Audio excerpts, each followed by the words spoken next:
नमस्कार दोस्तों, ढाई अखर पोथी के इस नए वीडियो में आपका स्वागत है। आज के वीडियो में हम आपको कुंडली परिचय के बारे में बताने जा रहे हैं। हमारे इससे पहले के बने वीडियो में आपने कुंडली में भावों की स्थिति के बारे में जाना होगा। आज हम आपको बेहद सरल तरीके से ये बताएंगे कि कुंडली में जो नंबर लिखे होते हैं उनके आधार पर जन्म समय पर उदित होने वाली राशि को कैसे पहचाना जाए। तो आइए जानते हैं इस वीडियो के माध्यम से। तो दोस्तों, आपने अपनी जन्म कुंडली में अक्सर ये नंबर लिखे हुए देखे होंगे।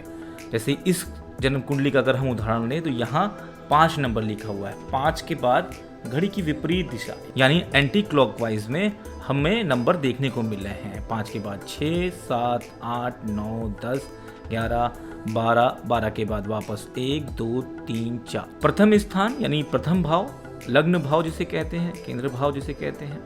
तो प्रथम में हमने 5 नंबर दिख रहा है। तो 5 का मतलब अगर हम समझें तो 5 का मतलब यहाँ सिंह राशि से तात्पर्य है। तो जो कुंडली बनी है वो सिंह राशि की है और इसके बाद की जो राशियाँ हैं वो कुंडली में एंटी क्लॉकवाइज यानी घड़ी की विपरीत दिशा में लिखी जाती हैं। जैसे 6 कन्या राशि, 7 तुला राशि, 8 वृश्चिक राशि, 9 धनु राशि, 10 मकर राशि, 11वीं कुंभ राशि, 12वीं मीन राशि, फिर उसके बाद 1 नंबर मेष राशि, दूसरा वृष या वृषभ राशि, तीसरा मिथुन राशि, चौथा कर्क राशि।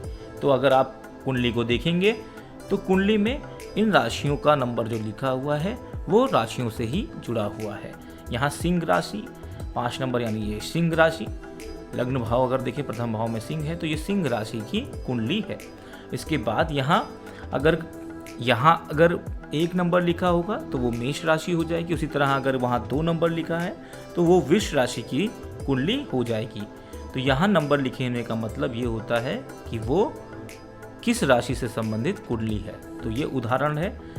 उत्तर भारतीय ज्योतिष परंपरा में इस तरह से ही कुंडली का निर्धारण किया जाता है और ये सिंह राशि की कुंडली है।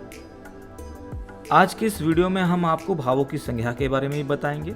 ये छोटी सी जानकारी आपको ये जानने में मदद करेगी कि ज्योतिषीय जिस भाषा में बात करते हैं उसका तात्पर्य क्या होता है। जन्म कुंडली में लग्न केंद्र बिंदु होता है। हमारे ज्योतिषीय जानकारों ने कुंडली को धर्म, अर्थ, काम और मोक्ष में बांटा है।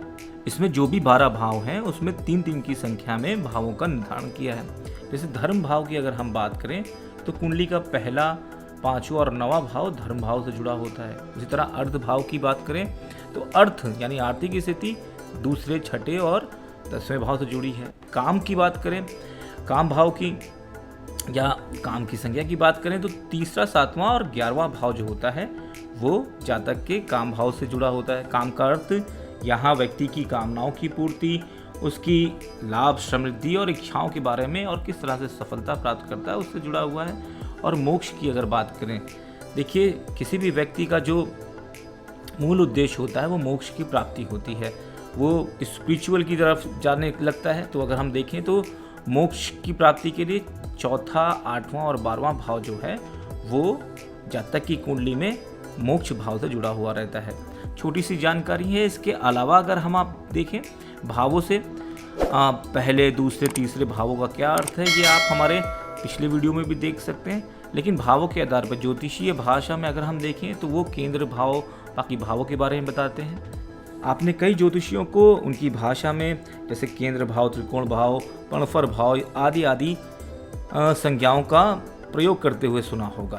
तो केंद्र भाव से क्या तात्पर्य है? देखिए केंद्र भाव पहला, चौथा और 7वां भाव यानी केंद्र स्थान किसी भी व्यक्ति के जीवन पर बहुत अधिक प्रभाव डालता है। कुंडली में प्रथम, चतुर्थ, सप्तम एवं दशम भाव को केंद्र भाव माना जाता है। लग्न अथवा केंद्र में शुभ ग्रह हो तो व्यक्ति धनवान होता है। जैसे उदाहरण के लिए मान लीजिए कि सूर्य कुंडली के केंद्र में हो तो जातक को सरकारी नौकरी लगना तय होता है। कुंडली के केंद्र भाव में यदि अशुभ ग्रह है तो व्यक्ति धनवान होने पर भी गरीब ही रहेगा। वहीं अगर हम बात करें त्रिकोण भाव की तो त्रिकोण भाव क्या होते हैं? लग्न के बाद कुंडली के त्रिकोण भावों का महत्व सबसे अधिक होता है। कुंडली का 5वां, 9वां भाव त्रिकोण भाव कहलाता है। लेकिन लग्न भाव यानी पहला भाव भी इस त्रिकोण भाव में आ जाता है। त्रिकोण भाव में कुंडली के शुभ भाव होते हैं तो शुभ, पाप, क्रूर कोई भी ग्रह हो तो वो त्रिकोण भाव का स्वामी बन जाता है और हमेशा ही शुभ फल देता है। वहीं अगर हम बात करें पनफर भाव की तो दूसरा, 5वां, 8वां और 11वां भाव पनफर भाव कहलाता है। अपोक्लिम भाव की बात करें तो तीसरा, छठा, 9वां और 12वां भाव जो होता है वो आपोक्लिम भाव कहलाता है। पनफर भाव में स्थित ग्रह युवावस्था में फल देते हैं और अपोक्लिम भाव में स्थित ग्रह जातक को वृद्धावस्था में फल देते हैं। उसके बाद चतुर्स की बात करें तो चतुर्थ और अष्टम भाव को चतुर्स कहा जाता है। इसके बाद अगर हम उपचय भाव की बात करें तो जन्म कुंडली के तीसरे, छठे, 10वें और 11वें भाव को उपचय स्थान कहते हैं। उपचय स्थान संस्कृत शब्द उपचय से मिलकर के बना हुआ है, जिसका अर्थ क्या होता है? जिसका अर्थ होता है समय के साथ बढ़ना, वक्त के साथ वृद्धि करना। उपचय भाव में बैठे हुए ग्रह समय के साथ वृद्धि करते हैं या बढ़ते हैं। उपचय भाव ये भी दर्शाता है कि हम जीवन में पराक्रम, संघर्ष और कर्म को करते हुए लाभ को प्राप्त कर सकते हैं। उपचय भाव में बैठे ग्रह समय के साथ बढ़ते हैं, अर्थात ये ग्रह किसी भी व्यक्ति को प्रयास करने के लिए कहते हैं। जब व्यक्ति निरंतर प्रयास करता है तो वह जीवन में एक विशेष स्थान की तरफ पहुंच जाता है। तो बहुत महत्वपूर्ण भाव है उपचय भाव। उसके बाद अगर हम अनुपचय भाव की बात करें तो लग्न से 1, 2, 4, 5, 7, 8, 9 और 12वें भाव को अनुपचय स्थान कहते हैं। यदि अनुपचय स्थान में नीच अथवा शत्रु राशि में हो और गोचर में भी अशुभ हो तो जातक को और अधिक अशुभ फल देखने को मिलते हैं। इसके अलावा कुंडली में छठे, 8वें और 12वें भाव से तृतीया दुष्ट भाव को जाना जाता है। उसके अलावा पतित भाव छठे और 12वें भाव से पता किया जाता है। इसके बाद जो महत्वपूर्ण भाव आता है वो मारक भाव आता है।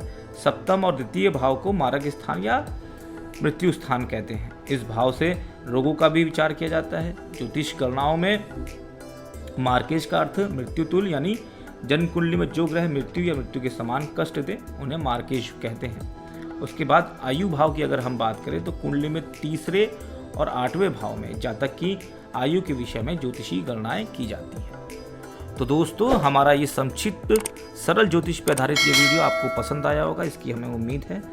अब हमारे इस वीडियो को लाइक करें, सब्सक्राइब करें और दोस्तों के साथ ये जानकारी शेयर करें।